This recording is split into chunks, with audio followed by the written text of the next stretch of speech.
Are you ready to unlock your full potential and maximize your productivity? Look no further than Productivity Smarts, the ultimate audio podcast hosted by renowned productivity expert Gerald J. Leonard. In every episode, Gerald shares captivating stories, invaluable tips, and cutting-edge strategies that will transform the way you approach productivity. Whether you're looking to reduce stress, overcome overwhelm, or simply get more done in less time, Productivity Smarts has got you covered.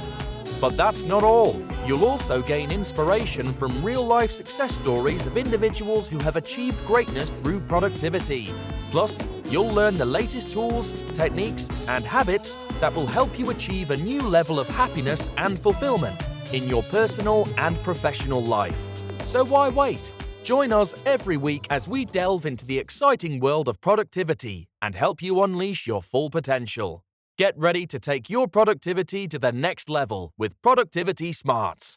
As a productivity expert and host of the Productivity Smarts podcast, Gerald J. Leonard has been a proud supporter of Kiva since 2011. Kiva is a non-profit organization that helps entrepreneurs in third world countries access the capital they need to start or grow their businesses. By making a small loan through Kiva, you can help these entrepreneurs achieve their dreams, support their families, and contribute to their local economies. And with a repayment rate of over 96%, your loan can be relent to another entrepreneur once it's repaid, creating a ripple effect of positive change. So if you're looking for a meaningful way to make a difference in the world, consider making a loan through Kiva. With loans as small as $25, anyone can be a microlender and help change lives. Visit kiva.org to learn more and start lending today. So today, I have the pleasure of speaking to Terry L. Fossum. Now, Terry grew up in the poorest city in the entire United States of America. That's McAllen, Texas, on the border of Mexico. It's surrounded by gangs and drugs. When he was in middle school, he found himself staring down the barrel of an assault rifle in his own back alley, wondering if his next breath would be his last. In high school, his father was killed. Before he died, one of his neighbors came up to him and said, "I just want to make sure you understand something. Not a single one of your sons will grow up to be anything." That's not the way it turned out, though. As a captain in the United States Air Force, Terry was an executive officer for an entire group of nuclear B-52 bombers during the Cold War. He was honored as the Fairchild Air Force Base Officer of the Year, a Humanitarian of the Year for all Strategic Air Command, and a distinguished graduate from Squadron Officer School. Terry is a highly successful international businessman, builder, trainer, and inspiring sales teams around the globe. Terry, how are you?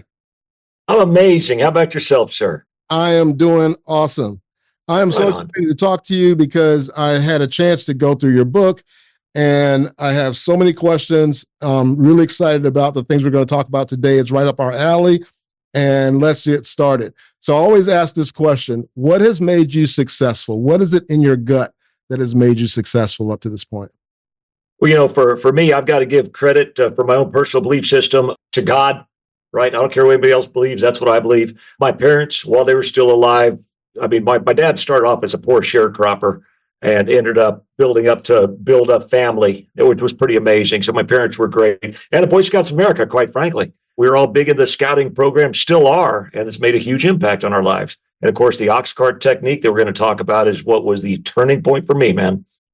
Excellent, excellent. Well, let me ask you, what is poorly understood about productivity, goal setting, just the things that you have written about and have experienced that we're going to talk about today? I cannot wait to talk about that. See, 92% of the people that set a goal fail. 92%. And there's a reason why. 74% of diets fail. 50% of marriages fail. All those things are goals. And the reason is most of what we've been taught about goal setting is either incomplete or completely wrong. That's why so many times we set a goal, we're all excited, we're really going to do it this time. We write down our goal, positive visualization. But over time, the passion fades, the excuses start to make sense, and we haven't reached the goal again. Right. A couple of examples for you. We all heard of the Harvard goal setting study, right? Right. It's been in all sorts of books, spoken from the front of the room. All sorts of stats come from it, including 100% of the people who wrote down their goals reached them, which would be great if it was true, but it's not. That Harvard study that's been in best-selling books, it never happened. Harvard's actually come out and said, no, it never happened. We don't know where that came from. Somebody made it up. So did Yale, and everybody else has been attributed to. Wow. And the positive visualization is great, but it's not enough. And we'll talk about the scientific backing of why in a bit. Right.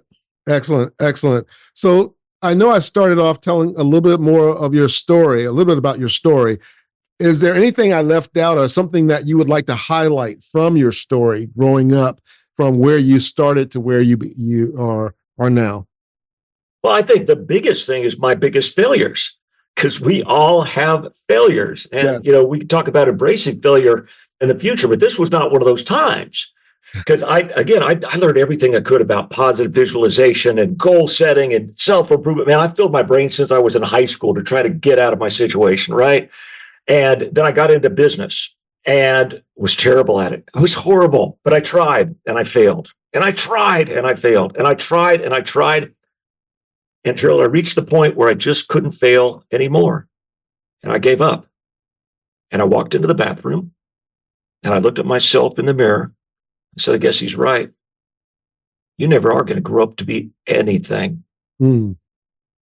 That was a turning point in my life, because that was actually the birth moment of the Oxcart technique at one of my lowest points of despair. But we all reach those points of despair. The question is, what do we do with them? Are we going to give up or find the strength to move on? Right.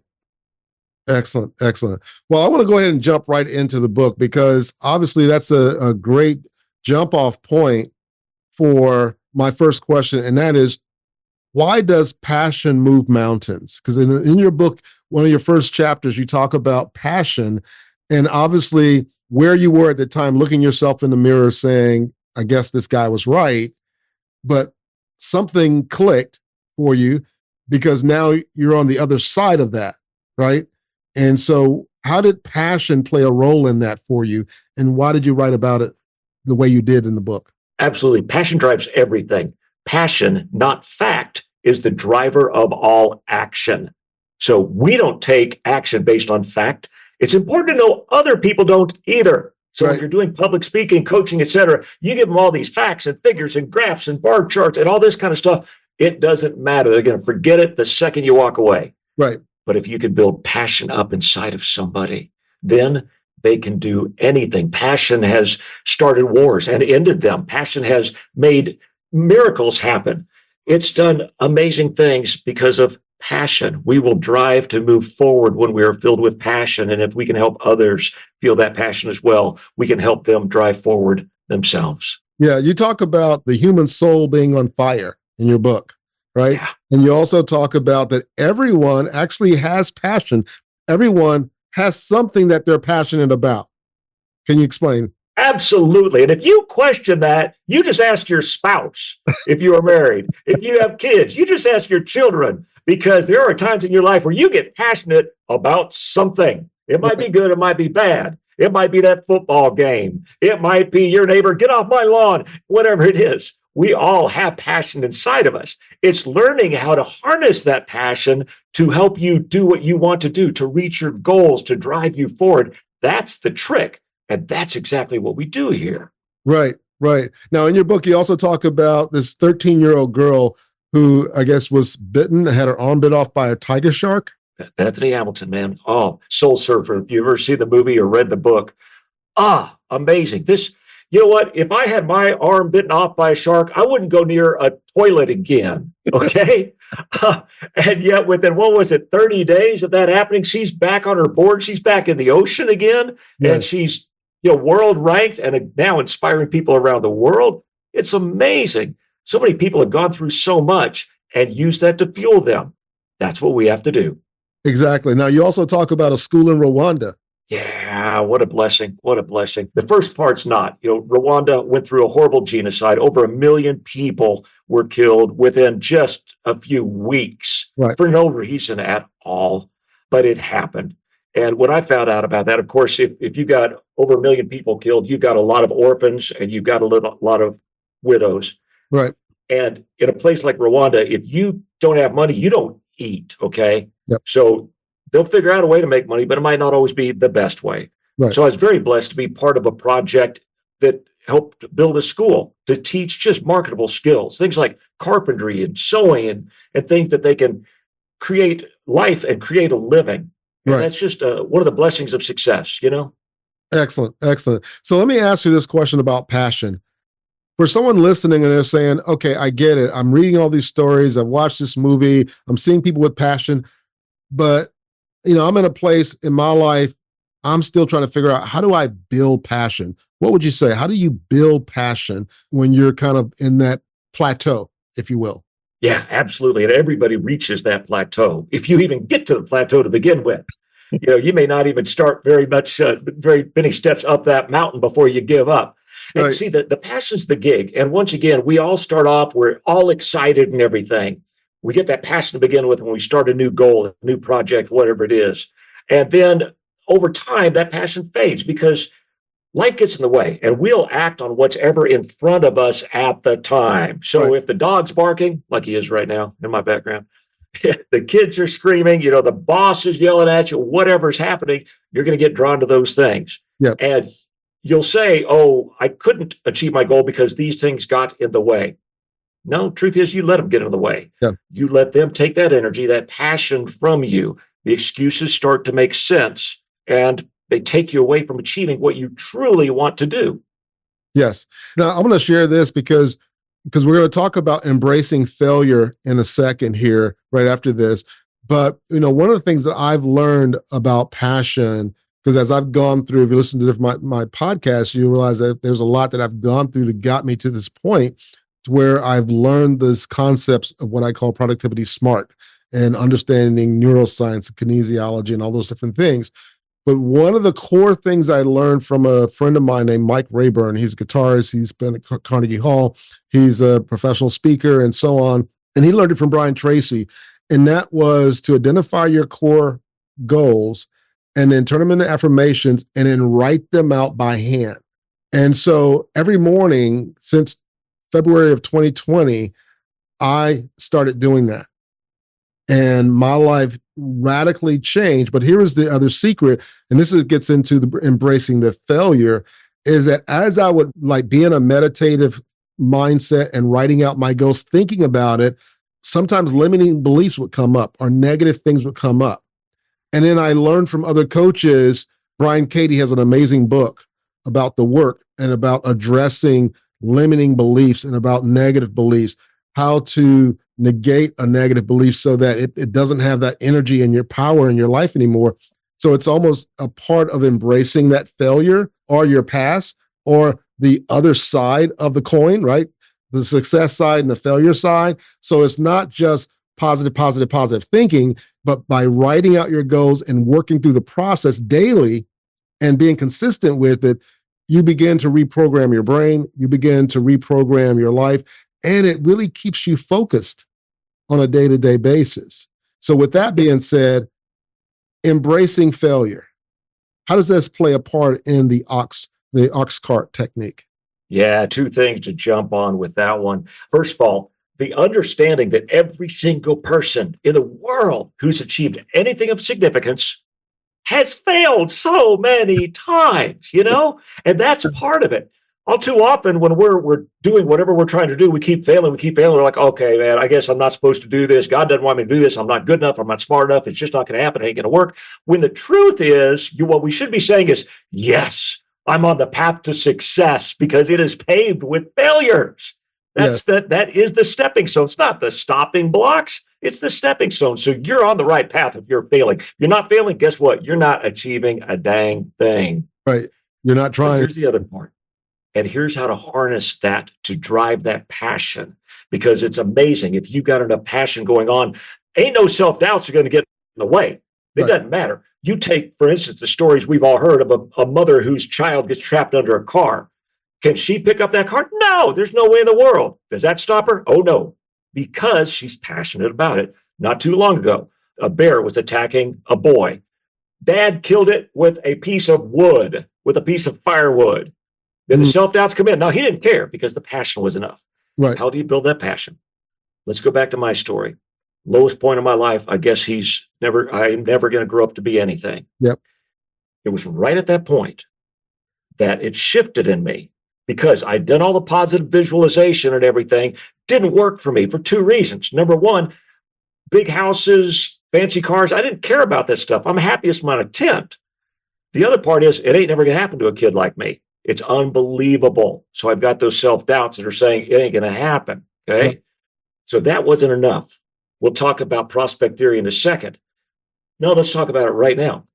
Prospect theory that this whole thing is based on is Nobel Prize winning science. When it was applied to economics, won the Nobel Prize. It taught us that we will do more to avoid failure, to avoid pain, than to go toward pleasure. Right. We'll do more to avoid pain than to go toward. So no matter how much those positive visualizations are, it's not enough to get us and keep us out of our comfort zone. Right. We associate pain with a comfort zone. And that's why when these other things, the pain of our kids yelling or whatever, bring us back, we want to be comfortable. We go back there, and that's where people in dreams go to die. Right. Here's what the Oxcart technique does, and here's what happened to me. I said, I'll never grow up to be anything. No, I refuse to let that happen. For the sake of the memory of my dad, if nothing else, I refuse to let that son of a gun be right. It ain't going to happen. And that, quite frankly, Gerald, it pissed me off, all right? It made me angry. It provided pain, more pain than getting out of the comfort zone, more pain than when people turned me down, told me no, told me I'm crazy, I'm not going to grow up to be any of those things. It created more pain. That's what drove me. So when I went back to my goals, brushed myself off, got back at it, it was from a different perspective, not to go towards some carrot, some positive visualization I never believed would happen to a kid like me, but to get away from that pain of that failure scenario, as I called it. Right. And that was the birthplace of the Oxcart technique. Writing that out in a very, very structured format that the book and my coaching program, et cetera, talks about. Very structured program, like you said. So you read it out loud twice a day, every day, and it keeps you on track like nothing else, which is why some of the top minds in science in the world, in business in the world, in self-improvement in the world are endorsing the Oxcart technique. I was blown away. Right. Right. Yeah, I read through that and Marshall Goldsmith and all the other endorsements that you had there. And it makes sense because it makes common sense when you step back and think about it, right? If you have a toothache and it bothers you a little bit, I'm afraid of the dentist. I don't want to go. Well, I'm not. I go to the dentist. But let's just imagine I'm afraid of the dentist and I don't want to go. I love this. Right? Yeah. But if I have, when I was young, I had an impacted wisdom tooth. It was like 45-degree horizontally. I was living in Manhattan, right? I was living in Manhattan, 2:00 in the morning.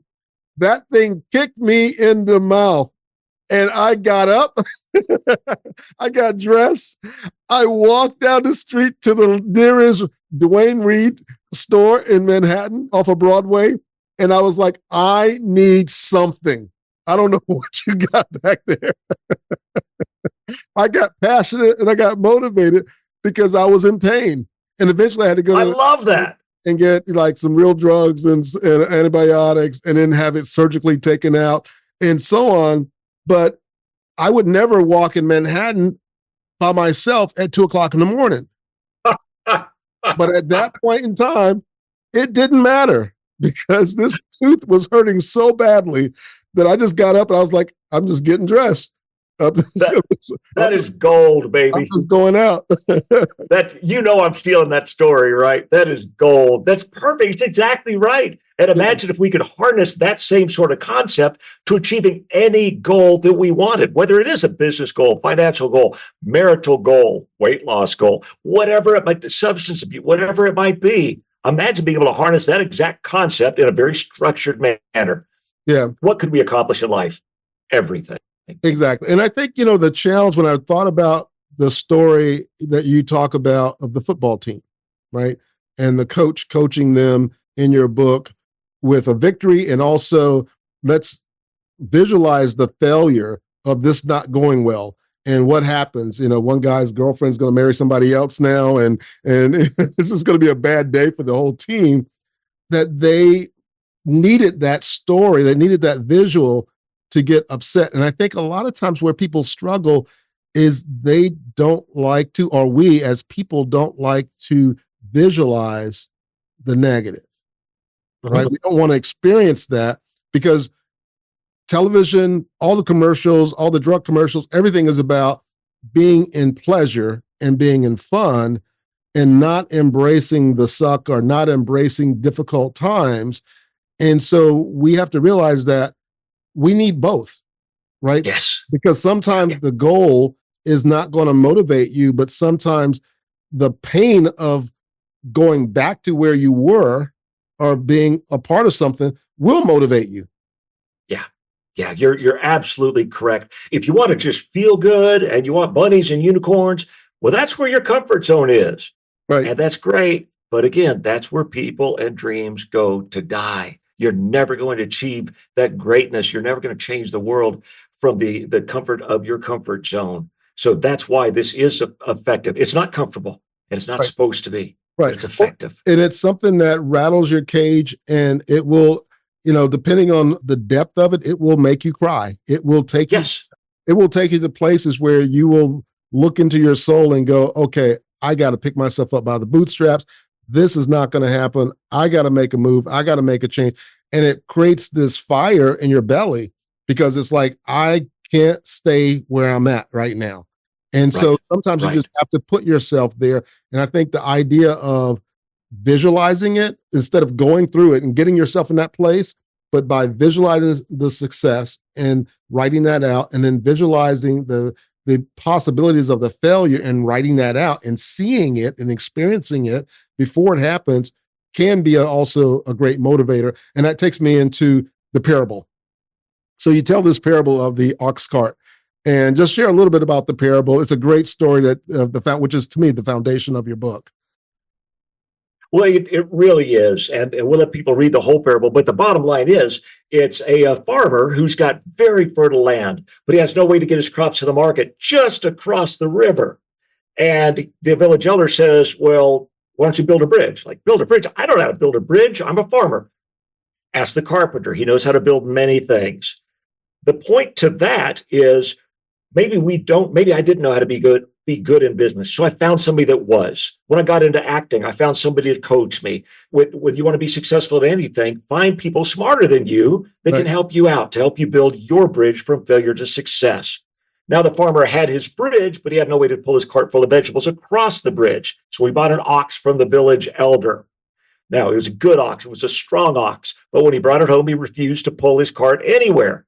I'll go condensed version for the time here.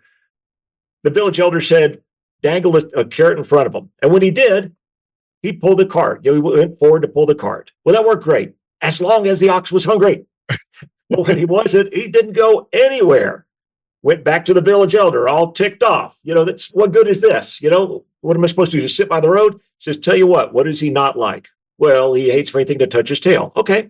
When the carrot doesn't work, tap his tail with the stick. That worked so great that usually just showing the ox the stick was enough. Boy, that farmer was sure proud of the shrewd purchase he made. That's the best ox I've ever owned. Sometimes the carrot worked, sometimes the stick worked, but using them both together, he always got his crops to the market.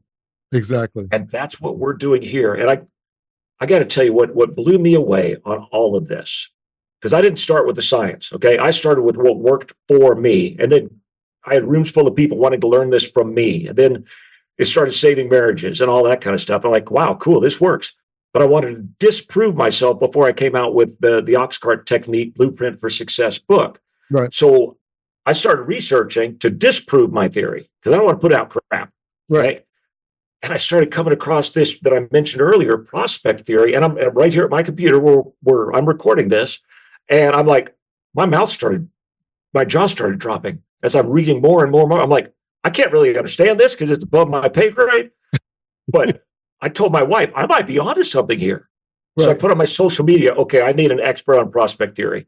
And I heard from Dr. Dennis Tansley, who wrote his PhD dissertation on prospect theory, and sent him all my notes and said, prove me wrong. I want to be disproved, because that's real scientific research. Not proving you're right, prove you're wrong. And he came back and said, no, Terry, you're dead on. You're absolutely dead on. And I was blown away. And then when all these global experts started chiming in, I mean, I know me. I grew up with me. All right. To be able to, I guess, through one of the hardest times of my life, come up with something that's really made such a difference in so many lives. What a blessing. Yeah, it really is. And I love the idea that you came up with the concept, you came up with the process, and then you went back and then you researched, okay, why does this work? Right. Yeah. And that's kind of a lot of what I went through with my vertigo story, because I use music because I had vertigo. It wiped out my vestibular system. I lost the ability to walk 6 weeks before my TEDx talk. Oh, God. I'm laying in bed. I'm the sole breadwinner of my home. And I'm like, okay, what do I do here? And I had read a number of books on neuroscience and music, and a number of them talked about how, as a musician, when you're playing, it activates the brain and so on. And so I just said, okay, I gotta test this. I have no choice. And so as soon as I could get up, I was able to grab my bass and play. And every day I played some and walked some and played some and walked some. 3 weeks later, I walked into my doctor's office unassisted. 3 weeks later, after that, I walked on stage. Yeah, baby. Wow, that's amazing. And it was taking that concept and going, okay, why did that work so well? And what did how did that engage? And that led me on this road of studying neuroscience and studying kinesiology and studying brain gyms and studying Qigong and energy management and EFT and all the different things that I've incorporated into my own practices in Growth Strategies Mastermind and so on, because it was kind of like what you said. I started doing this and it was working. Now I want to understand why. But isn't that the way that we naturally learn, right? As kids, we learn to talk and we learn to communicate. Yeah. We learn emotions and we learn how to manipulate adults before we understand why it works. That's fantastic. I love that. Yeah. Right? Yeah, and that's exactly what happened here. Yeah, it's a very natural process to experience it, live it, discover it, and then go back and do the research. And, the research is scientific, peer-reviewed, and fact-based. So, which is amazing. So we kind of touched on the parable and the technique. I got a couple more things I want to touch on before we land this plane here. And that is, you talk about steps for changing your life. Right. Because again, I think a lot of people are struggling with the economy or not struggling with the economy or just different things that they're going through. And they may be sitting there saying, okay, but what about me? How do I change my life with this carrot and the stick and the bridge and the expert? How does that all work for me to change my life? Right on. Yeah. Thanks for asking that.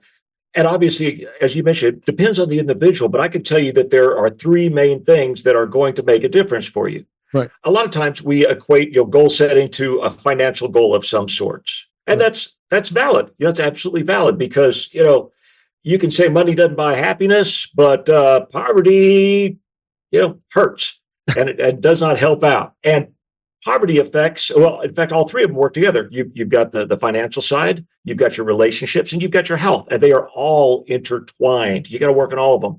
Financial will make a difference in your relationships, in your marriage. That's one of the biggest reasons for divorce, and in your health. We hate to say it, but it's true. Yep. Relationships. If mama ain't happy, ain't nobody happy, and this goes for daddy too. Exactly. So work on that relationship, and the Oxcart technique has saved marriages. And the third part is the health part. Whether it's losing weight or exercising, or I'll go ahead and put addictions into that. You've got to get rid of any addictions you've got. Yeah. And in my last chapter that I was writing on addiction, I didn't know if I was going to include it in the book even. While I'm writing the chapter, my doorbell rings. We'll go condensed version for time. You can read about it in the book. Yep. I caught one of my own housekeepers stealing my prescription painkillers. Read the rest of that story, how it happened and how did that end? What happened? How did it end in the book there? Wow. It was pretty amazing. Wow. But it's one of those things where one of the things I picked up in the book on the change your life area was a daily review. Yeah. And I know for myself, like I said, there's certain practices now that I do daily. day in and day out. And, my wife looks at me sometimes and goes like, you just like did that yesterday. I'm like, but it was interesting. And that was kind of how she looked at me at first. And then as things started happening and manifesting, he's having his time. He's doing his morning routine. Dear, haven't you done your time yet? You need to go do your thing. Exactly, because she realizes, and what I realize is that doing a daily review or morning routine or daily exercise was more about me becoming than me doing. Good. Yeah. Because when we understand the carrot and the stick, and we have experts and we have a plan, and we are bought into that, and we're living that on a daily basis, and we're reviewing it, we're becoming the kind of person that can then by nature and nurture attract and create the things that we want in our life. Yeah. Because otherwise, by our actions. By our actions, right. And but otherwise we're efforting, but we're efforting from a place of struggle. Yeah. Right. We're efforting from a place of struggle instead of from a place of empowerment and from a place of being. So we've kind of hit on a number of things right at the end there. So I'm going to just ask you this question. If people want to get to know more about you, where can they find you? Yeah, you bet. My website is terrylfossum.com. I'm not very imaginative, no cool name. It's just me, TERRYL, Fossum, just like possum with an F. I was kidded in grade school. You can find me on any social media pretty much. I'm easy to find. Yeah, reach out. The book right now I've got mostly on Amazon. I pulled it back from a publisher. It's a whole different story there, but you can get it there. The audiobook will be coming out on Audible pretty soon here, maybe even by the time this is out there. So I know a lot of people were asking about that. Yes. And I do coaching, and I certainly do speaking as well. You can learn all about it on my website there. Excellent. Well, we're going to post all of that. My production team will take care of all of that. Terry, this has been a real treat to have this conversation with you and to share this time together. And all of the links to all of your information will be posted in the show notes. And I just want to thank you again for sharing your wisdom, providing me with a copy of the book to go through it beforehand.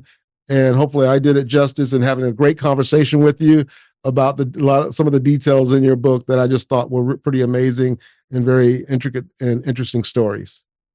Yeah, no doubt. And Gerald, I want to thank you for everything you're doing to help people out there. I know you are reaching a lot of people. You've got great content. You've got real content. It's not hype, smoke, and mirrors like some of the other stuff I've seen. You're making a difference in the world, and I can't thank you enough for it. Terry, thank you so much. If you're enjoying the content and finding it valuable, we would appreciate it if you could take a moment and leave us a review. Your feedback is important to us and helps us reach a wider audience. If you leave us a 5-star review, it would mean the world to us. Not only does it help us improve the podcast, but it also helps us attract more sponsors and grow our community. Thank you again for your support and for listening to the Productivity Smarts podcast. Thank you for tuning in to Productivity Smarts, where we help you achieve your goals and live your best life. We hope you've gained valuable insights and actionable strategies to boost your productivity and increase your happiness and fulfillment. Remember to apply what you've learned and keep striving towards your goals. And if you haven't already, be sure to subscribe to our podcast for more inspiring episodes and expert advice from our host, Gerald J. Leonard. Until next time, keep pushing forward and unleashing your productivity smarts.